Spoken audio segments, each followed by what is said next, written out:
நீங்கள் பார்த்து கொண்டிருப்பது உங்கள் ஜாஷுவா டிவி. சகல ஜனங்களுக்கும் நற்செய்தி.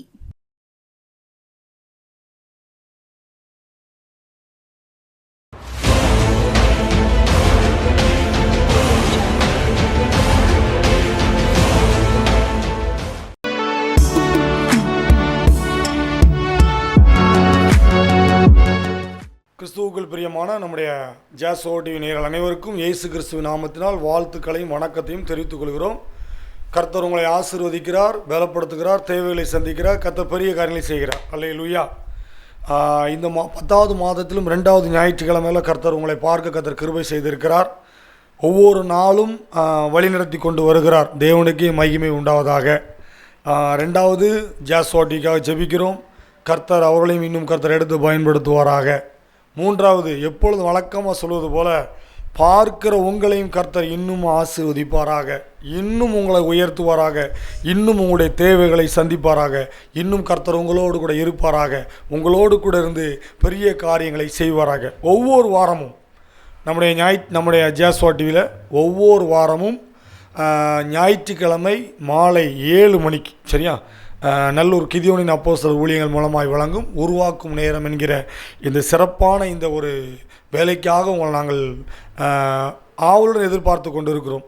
நீங்கள் கண்டிப்பாக பாருங்கள். கர்த்தர் உங்களோடு கூட பேசுகிறார். கர்த்தர் உங்களுக்கு தேவையான வார்த்தைகளை கொடுக்கிறார். ஜோம் பண்ணும்போது ஜோம் பண்ணுங்க. கர்த்தர் பெரிய காரியங்களை செய்கிறார். ஏன் அப்படி சொல்கிறோம்னா, ஆரம்ப நாட்களில் கூட நான் நமக்கு அந்தளவுக்கு செய்தி கொடுக்க தெரியாத, என்னத்தை செய்தி கொடுக்க போகிறோம் அப்படின்னு சொல்லி யோசித்து பயந்து செய்தி கொடுத்தோம்.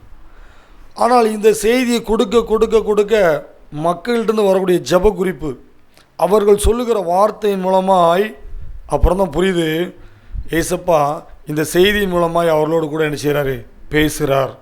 இந்த செய்தியின் மூலமாய் கர்த்தர் அநேக ஜனங்களுக்கு வழிகளை காண்பிக்கிறார் என்று சொல்லி திட்டமும் தெளிவுமாக சொல்ல முடியும். அதனால் உங்களுக்கு தெரிஞ்சவங்க நீங்கள் சொல்லுங்கள். நம்முடைய ஜாஷுவா டிவியில் ஒவ்வொரு வாரமும் ஞாயிற்றுக்கிழமை மாலை 7 மணிக்கு இந்த உருவாக்கும் நேரம் உங்களை உருவாக்கி கொண்டு இருக்கிறது. இன்னும் உருவாக்கும், கர்த்தர் உங்களை உயர்த்துவார். சரி, இந்த 10வது மாதத்திலும் ஒரு செய்தியின் தலைப்பின் கீழ் செய்தி கேட்டுக்கொண்டு இருக்கிறோம்.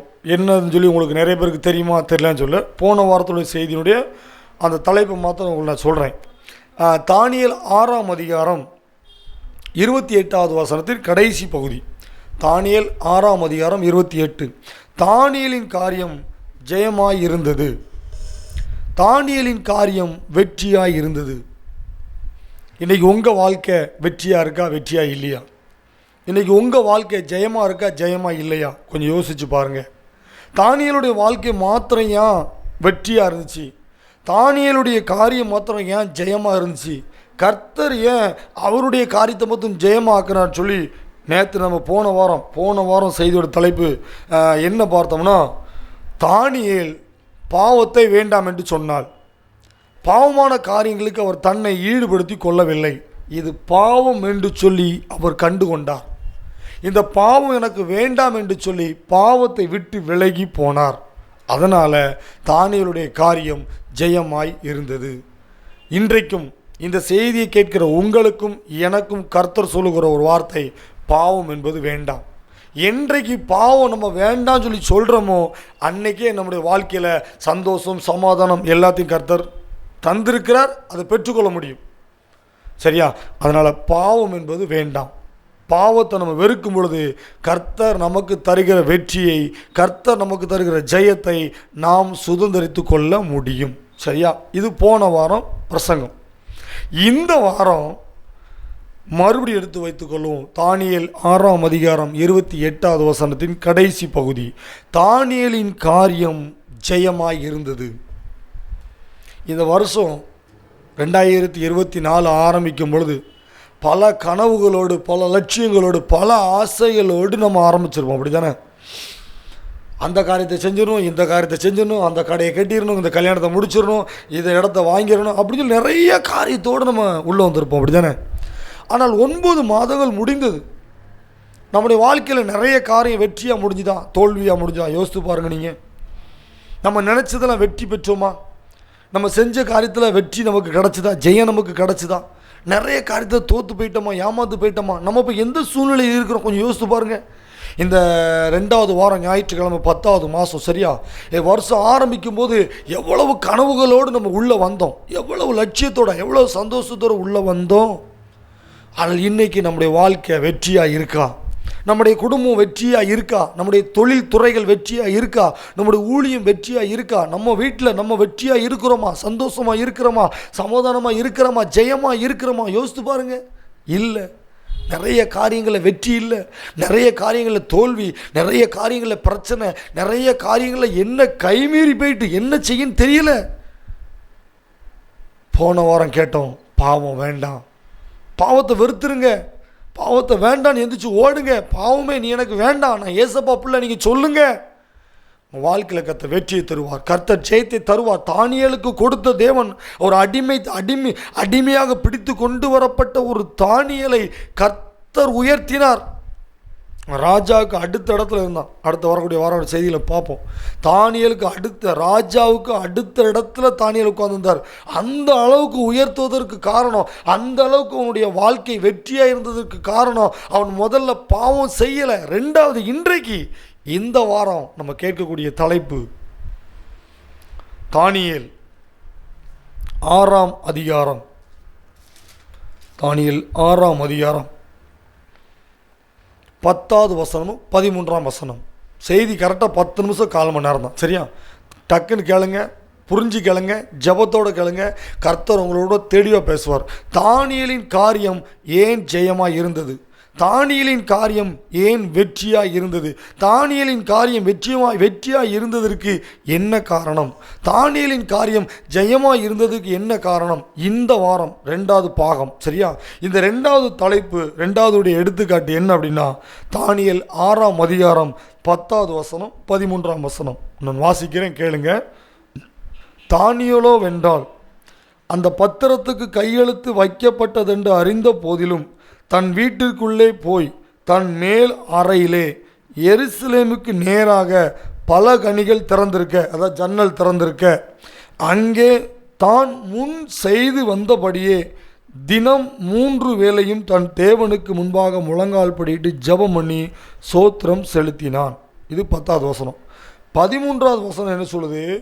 அப்பொழுது அவர்கள் ராஜாவை நோக்கி, சிறைபிடிக்கப்பட்ட யூதேயா தேசத்தின் புத்தரில் தானியேல் என்பவன் உம்மையும் நீர் கையெழுத்து வைத்து கொடுத்த கட்டளையும் மதியாமல் தினமும் 3 வேளையும் தான் பண்ணும் விண்ணப்பத்தை பண்ணுகிறான் என்றார்கள். இங்கே என்ன பிரச்சனைனா, தானியேல் நிறைய காரியத்தில் ராஜாவனை உயர்த்திக்கிட்டே இருக்கிறார். அந்த தேசத்தில் உள்ளவங்களுக்கு தானியேலை பிடிக்கல. இவன் ஒரு அடிமை, இவன் வேற்று நாட்டிலேருந்து வந்தவன், இவனுக்கு எப்படி ராஜா இவனை உயர்த்தினார், எப்படி இவன் மேலே வந்துக்கிட்டு இருக்கான் அப்படின்னு சொல்லி அங்குள்ள மனிதர்கள் இவன் மேலே தப்பு கண்டுபிடிப்பதற்காக நிறைய பேர் இருக்கிறாங்க சரியா. அப்போது எல்லா விஷயத்துலையும் தானியேல் ரொம்ப கரெக்டாக இருக்கிறார். தானியேல் மேலே தப்பே கண்டுபிடிக்க முடியல, தானியேலுடைய நண்பர்கள் மேலே தப்பே கண்டுபிடிக்க முடியல. தானியேலை ராஜா உயர்த்திக்கிட்டே இருக்கிறார். தானியேலுடைய காரியம் ஜெயமாக ஆகிக்கிட்டே இருக்குது, வெற்றி ஆகிட்டே இருக்குது, மேலே போய்கிட்டே இருக்கிறான் சரியா. அப்போ எல்லாம் யோசிக்கும் போது இவங்க ஒரு திட்டம் போடுறாங்க. ராஜாவே, உம்மை தவிர வேறு யார்கிட்டையும் யார் இணைச்சக்கூடாது, விண்ணப்பம் பண்ணக்கூடாது.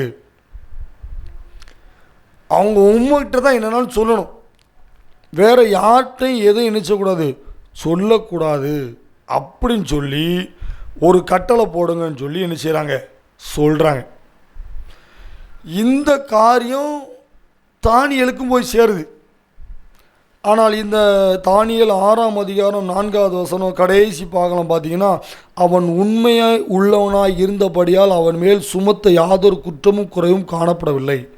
தானியேல் அவ்வளோ வேலையும் பார்க்குறாரு, எல்லா வேலையிலும் உண்மையோடு வேலை பார்க்குறாரு, சந்தோஷமாக வேலை பார்க்குறாரு, மனநிறைவாக வேலை பார்க்குறாரு.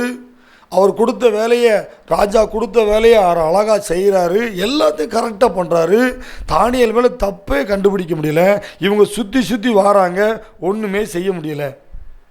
கடைசியாக சொல்கிறாங்க, 30 நாள் உம்மை தவிர வேறு தேவனையாயிலும் மனுஷனாயில் நோக்கி யாதொரு காரியத்தை குறித்து விண்ணப்பம் பண்ணினாள். 30 நாள் ராஜாவே, உம்மை தவிர வேறு எந்த மனுஷன்ட்டையும் யாரும் விண்ணப்பம் பண்ணக்கூடாது. யார்கிட்ட எதுவும் சொல்லக்கூடாது, எதுனாலும் உங்ககிட்ட தான் சொல்லணும் அப்படின்னு சொல்லி இவங்க ஒரு தீர்மானம் பண்ணி போடுறாங்க. ராஜா அதுக்கு சரின்னு சொல்லி போட்டுறாரு. அப்படி மீறினாங்கன்னா சிங்க கெபியில் போடணும், சிங்கத்துக்கு இரையாக்கி போடணும்னு சொல்லி இவங்க தீர்மானம் பண்ணிட்டாங்க. ஆனால் தானியேலுக்கு இந்த காரியம் தெரியுது. இந்த காரியம் தெரிந்தாலும் தானியேல் என்ன செய்யலை? 13வது வசனம் சொல்லுது, இவர்கள் கையெழுத்து போட்டார் என்று சொல்லி தெரிந்தும் தானியேல் தன் பழக்கத்தை மாற்றலை. அவர் அப்படி என்ன செஞ்சார்? தினமும் 3 வேளை தன் தேவனை நோக்கி பார்த்தார். எந்த மனிதனையும் அவர் நோக்கி பார்க்கலை, எங்கேயும் அவர் ஓடி போகலை, அவர் எங்கேயும் என்னெல்லாமோ செய்யலைங்க. அவர் செஞ்ச ஒன்றே ஒன்று காரியம், தேவனை மாத்திரம் நோக்கி பார்த்தார். இன்னைக்கு நீங்களும் நானும் யாரை நோக்கி பார்க்கோம்? நான் சொல்கிறேன், என்ன சொல்கிறேன், என் காரியம் இன்னும் ஒரு சில காரியம் வெற்றி வரலை, நான் நினைக்கிறது இன்னும் 1-2 காரியம் நடக்கலை. அதற்கு என்ன காரணம்னா என்னுடைய ஜெபம் இன்னும் குறைவாக இருக்குது. தானியேல் சொல்கிறாரு, ஒரு நாளைக்கு 3 முறை அவர் ஜெபிக்கிறார், 3 முறை அவர் தேவனை நோக்கி பார்க்கிறார், 3 முறை தேவனிடத்தில் அவர் பேசுகிறார், 3 முறை தன் காரியங்களை தேவனுக்கு சொல்லுகிறார். நீங்களும் நானும் இன்னைக்கு யார்கிட்ட பேசிக்கிட்டு இருக்கோம்? நீங்களும் நானும் இன்னைக்கு யார்கிட்ட சொல்லிக்கிட்டு இருக்கோம்? மனுஷன்ட்ட சொல்லி ஆப்புறது ஒன்றும் இல்லைங்க. மனுஷன் கேட்குற வரைக்கும் கேட்டுக்கிட்டே இருப்பான். நம்ம தள்ளி போன பிறகு சொல்லுவான், இவனுக்கு வேணும், இவன் என்ன ஆட்டம் போட்டான், இவன் என்னம்மா பந்தா பண்ணான், இவன் ஆடாத ஆட்டமெல்லாம் ஆடினானே, அவனுக்கு தான் இந்த பிரச்சனை வரும்னு சொல்லி நம்மளை பார்த்து கைத்தட்டி சிரிப்பாங்க. அப்படிப்பட்ட உலகத்துக்குள்ள இன்னைக்கு இருக்கோம். ஆனால் ஏசப்பா கிட்ட சொன்னீங்களா? ஏசப்பாட்ட சொன்னீங்களா?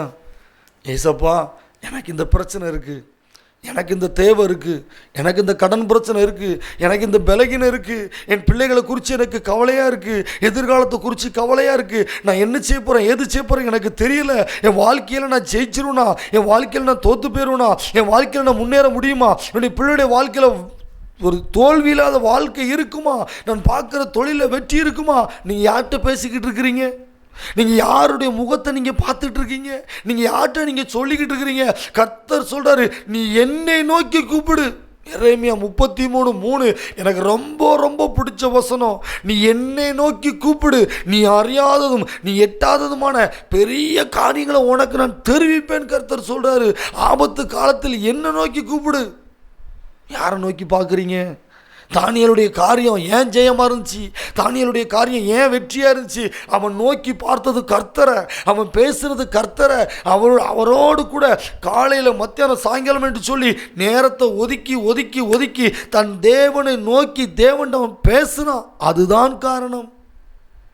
நீங்கள் இன்றைக்கி யார்கிட்ட பேசிக்கிட்டு இருக்கிறீங்க? எங்கே போய் உட்கார்ந்து இருக்கிறீங்க? என்ன பேசிக்கிட்டு இருக்கிறீங்க? நேரத்தையும் பொருளையும் ஏன் வீணாக்கிட்டு இருக்கிறீங்க?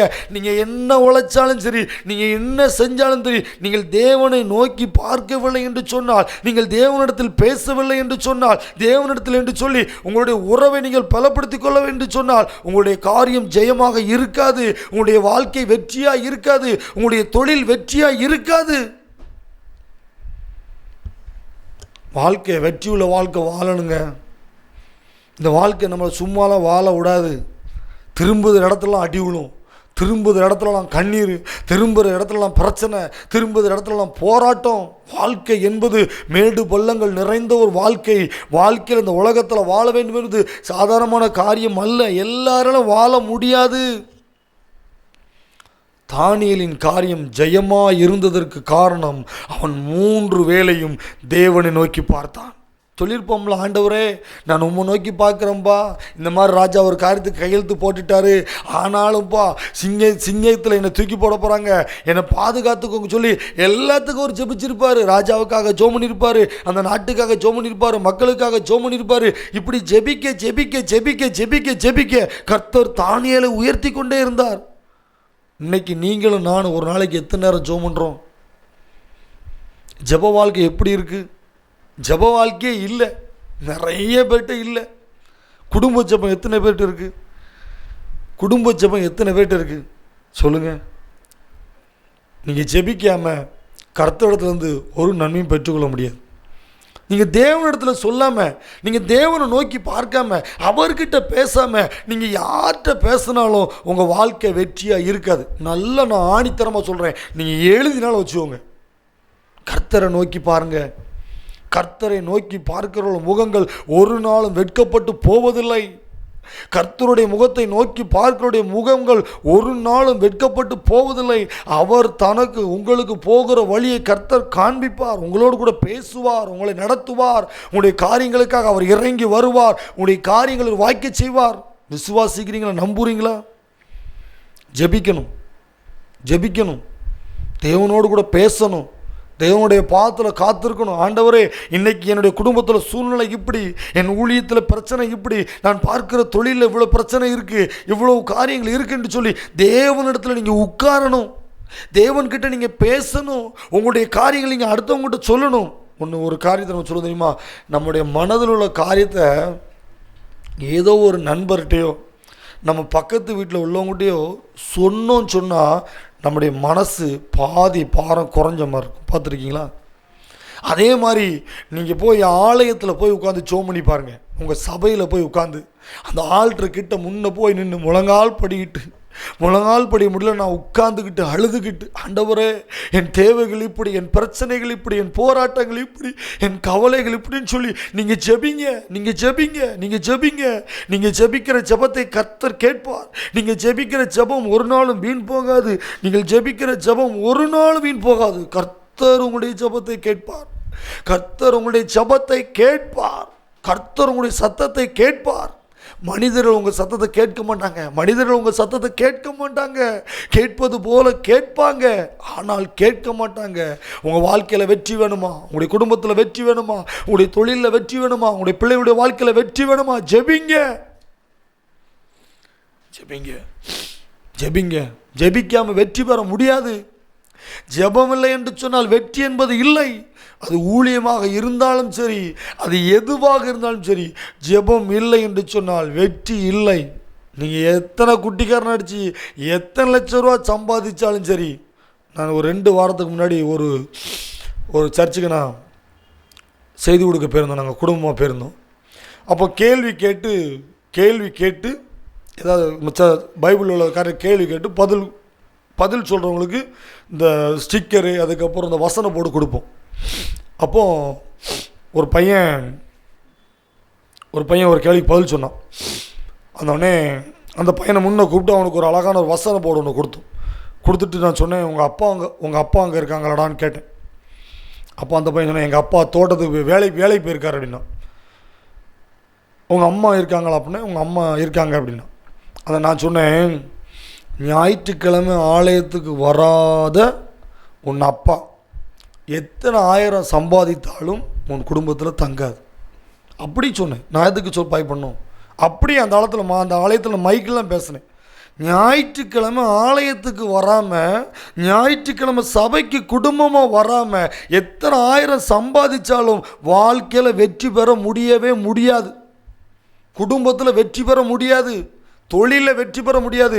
எனக்கு தெரிஞ்ச ஒரு கடை, நான் ஒரு பெரிய ஒரு ஸ்தாபனம், ஏரல் திரும்ப ஏரல் ஆத்தூர் அந்த பக்கம் ஒரு கடை இருக்குது. பஸ் ஸ்டாண்டு பக்கத்தில், ஏரல் பஸ் ஸ்டாண்டு பக்கத்தில் ஒரு சூப்பர் மார்க்கெட் இருக்குது. ஏரல் பஸ் ஸ்டாண்டு பக்கத்தில் அந்த கடை திங்கட்கிழமையிலேருந்து சனிக்கிழமை வரைக்கும் பார்த்திங்கன்னா சரியான வியாபாரம் வைக்கும் ஏரலில். ஞாயிற்றுக்கிழமை அந்த சூப்பர் மார்க்கெட் லீவு. என்னன்னு கேட்கும்போது அவங்க சொன்னாங்க, அவங்க கிறிஸ்டியன், 7வது நாள் அவங்க சபைக்கு போயிடுவாங்க, ஆலயத்துக்கு போயிடுவாங்க, 7வது நாள் ஞாயிற்றுக்கிழமை கடை கிடையாதுன்னு சொன்னாங்க. அப்போது 6 நாளும் அவங்களுக்கு, மக்களுக்கு வரக்கூடிய அவங்களுக்கு கஸ்டமருக்கு சரக்கு கொடுக்க முடியலை. அவங்களுடைய கடையில் எப்பவும் 100 பேர் நிற்பாங்க. ஏரல் பஸ் ஸ்டாண்டுக்கு பக்கத்தில் சூப்பர் மார்க்கெட் ஒன்று இருக்குது. நீங்கள் பையன் யாராவது கேட்டு விசாரித்து பாருங்கள். அவ்வளோ வியாபாரம். அப்போ அந்த தொழில் எவ்வளோ வெற்றியாக இருக்குது பார்த்தீங்களா? அந்த குடும்பம் எவ்வளோ வெற்றியாக இருக்கும் பார்த்துருக்கீங்களா? பண ரீதியாக கர்த்தர் ஆசீர்வதிப்பார், தொழிலில் கர்த்தர் ஆசீர்வதிப்பார், தேவைகளை கர்த்தர் சந்திப்பார். அதற்கு காரணம் ஜெபம். ஜெபம் ஜெபம் ஜெபம் இல்லை என்று சொன்னால் ஒன்றுமில்லை. இன்னொரு காரியத்தை சொல்லி உங்களை முடிச்சிருந்தேன். பிலிப்பியர் 4ஆம் அதிகாரம் 6வது வசனம். பிலிப்பியர் 4:6. நீங்கள் ஒன்றுக்கும் கவலைப்படாமல், வசந்த நல்லா கவனிங்க, நீங்கள் ஒன்றுக்கும் கவலைப்படாமல் எல்லாவற்றையும் குறித்து உங்கள் விண்ணப்பங்களை சோஸ்திரங்களோடே கூடிய ஜெபத்தினாலும் வேண்டுதலினாலும் தேவனுக்கு தெரியப்படுத்துங்கள். நீங்கள் தேவனுக்கு தெரியப்படுத்துங்கள். நீங்கள் தேவனுக்கு தெரியப்படுத்தாமல் மற்ற யார்கிட்ட சொன்னாலும் உங்கள் வாழ்க்கை ஜெயமாக இருக்காது. ஜெயமாக இருக்கவே இருக்காது. எழுதி வச்சுக்கோங்க. இப்போ நல்லா ஓடுத மாதிரி தான் இருக்கும், எப்போனாலும் பிடிங்கிடும். சரியா? உங்கள் வாழ்க்கையில் ஜெயம் வேணுமா? உங்கள் குடும்பத்தில் வெற்றி வேணுமா? உங்களுடைய பொருளாதாரத்தில் வெற்றி வேணுமா? உங்கள் உடம்புல நல்ல பலன் சுகம் வேணுமா? தேவனை நோக்கி பாருங்கள். தானியேல் செய்கிறாரு, ஒரு நாளைக்கு 3 முறை தினம் 3 வேளையும் தன் தேவனுக்கு முன்பாக முழங்கால் படியிட்டு ஜெபம் பண்ணி சோத்திரம் செலுத்தினான். தானியேலுடைய காரியம் ஜெயமாக இருந்ததற்கு காரணம், தானியேல் தேவனை நோக்கி பார்த்தான். நீங்கள் இன்றைக்கி யாரை நோக்கி பார்க்குறீங்க? எங்கே ஓடிக்கிட்டு இருக்கீங்க? கொஞ்சம் யோசித்து பாருங்கள். ஜெபிக்கிற குடும்பம் ஒரு நாளும் கீழணிக்கு போகாது. ஜெபிக்கிற மனுஷன் எந்த மனுஷனும் அழமாட்டான். ஜெபிக்கிற மனுஷன் எதை பார்த்தும் பயப்பட மாட்டான். ஜெபிக்கிற மனுஷன் என்னைக்கு கை கட்டி யாரும் முன்னாடி நிற்க மாட்டான். ஜெபிக்கிற மனுஷன் கர்த்தருக்கு முன்பதாக தாழ்மையாக நிற்கும் பொழுது கர்த்தர் மனிதர்களுக்கு முன்பதாக உயர்த்துவார். உன் கதவை பூட்டி கொண்டு உள்ளே நீங்கள் ஜெபம் பண்ணுங்க. உங்கள் கதவை பூட்டி கொண்டு நீங்கள் உள்ளே இருந்து நீங்கள் ஜெபம் பண்ணுங்க. கர்த்தர் அற்புதங்களையும் அடையாளங்களையும் வெளியரங்கமாய் செய்வார். நீங்கள் யார் என்பதை கர்த்தர் இந்த உலகத்திற்கு காண்பிப்பார். உங்களுடைய தொழில் என்பதை கர்த்தர் உலகத்திற்கு காண்பிப்பார். இந்த உங்களுடைய ஊழியம் என்ன என்பதை கர்த்தர் வெளி உலகத்திற்கு காண்பிப்பார். நீங்கள் ஜெபிப்பீங்களா? தேவன்கிட்ட பேசுவீங்களா? ஏசப்பா கிட்ட பேசுவீங்களா? தானியேல் செய்த ஒரே ஒரு காரியம், முதல்ல ஒரு பாவம் செய்யலை. இந்த வாரம் 2வது, அவர் தேவனை நோக்கி பார்த்தார். தேவனை நோக்கி பார்த்ததுனால அவனுடைய காரியம், தானியேலின் காரியம் ஜெயமாக இருந்தது. தானியேலின் காரியம் வெற்றியாக இருந்தது. இன்னைக்கு உங்கள் வாழ்க்கையில் வெற்றி வேணுமா? இன்னைக்கு உங்கள் குடும்பத்தில் வெற்றி வேணுமா? உங்கள் தொழிலில் செய்ய வேணுமா? செய்ய வேண்டிய ஒன்று ஜெபம். தேவனை நோக்கி பார்க்கலாமா? தேவனை நோக்கி பார்த்தால் தப்புவிக்கப்படுவீர்கள். தேவனை நோக்கி பார்த்தால் தப்புவிக்கப்படுவீர்கள். தேவனுடைய வார்த்தை அழகாக சொல்லுது. தேவனை நோக்கி பார்த்தால், தேவனுடைய முகத்தை நோக்கி பார்த்தால், அவர்கிட்ட நீங்கள் பேசினால் அவர் உங்களோடு கூட பேசுவார். இயேசுப்பா பேசுவார் தெரியுமா உங்களுக்கு? இயேசுவானவர் பேசுவார். நீங்கள் பேசும்போது அவர் உங்களோடு கூட பேசுவார். அவர் பேசுகிற சத்தம் உங்களுக்கு கேட்கும். இயேசப்பா பேசுகிற தெய்வம், அவர் பேசுவார். நீங்கள் பேசுங்க. ஏசப்பா, உங்களுடைய பிள்ளை நான் வந்திருக்கிறேன், எனக்கு இவ்வளோ பிரச்சனை இருக்குது, இவ்வளோ காரியங்கள் இருக்குது, எனக்கு இவ்வளோ தேவைகள் இருக்குது. நீங்கள் பேசுங்க. கர்த்தர் உங்களோடு கூட பேசுவார். உங்கள் வாழ்க்கையில் இருக்கிற எல்லா கஷ்டங்களையும் நஷ்டங்களையும் கர்த்தர் மாற்றி உங்கள் வாழ்க்கையில் வெற்றியை தருவார். ஜோமணி முடிச்சிடும். நன்றி ஏசப்பா, உமக்கு நன்றி. இந்த நல்ல நாளில் ஆண்டவரே, தானியேலின் காரியம் ஜெயமாக இருந்ததற்கு காரணம், அப்பா, அவன் தேவனை நோக்கி பார்த்தான், ஜெபித்தான், முழங்கால் படிட்டு ஜெபத்தையும் விண்ணப்பத்தையும் உமக்கு நேரே செலுத்தினான் என்று சொல்லி பார்த்தோம். ஆண்டவரே, நாங்களும் ஜெபிக்க, உம்முடைய முகத்தை நோக்கி பார்க்க, உங்ககிட்ட பேச எங்களை தகுதிப்படுத்துங்க. துதிக்கான மைமேல உமக்கே செலுத்துகிறோம். மீட்பர் இயேசு மூலம் ஜெபிக்கிறோம் நல்ல பிதாவே, ஆமென். கர்த்தர் உங்களை ஆசீர்வதிப்பார். தொடர்ந்து நீங்கள் ஜெபம் பண்ணுங்க. கர்த்தருடைய வாழ்க்கையில் வெற்றியை மாத்திரம் தருவார். கர்த்தருடைய வாழ்க்கையில் ஜெயத்தை மாத்திரம் தருவார். நீங்கள் தோற்று போனவர்கள் அல்ல, நீங்கள் தோல்விக்குரியவர்கள் அல்ல. உங்கள் வாழ்க்கையில் கர்த்தர் பல நன்மைகளையும் பல கிருபைகளையும் பல வெற்றியையும் பல ஜெயத்தையும் கர்த்தர் தந்து உங்களை உயர்த்துவார். அல்லேலூயா.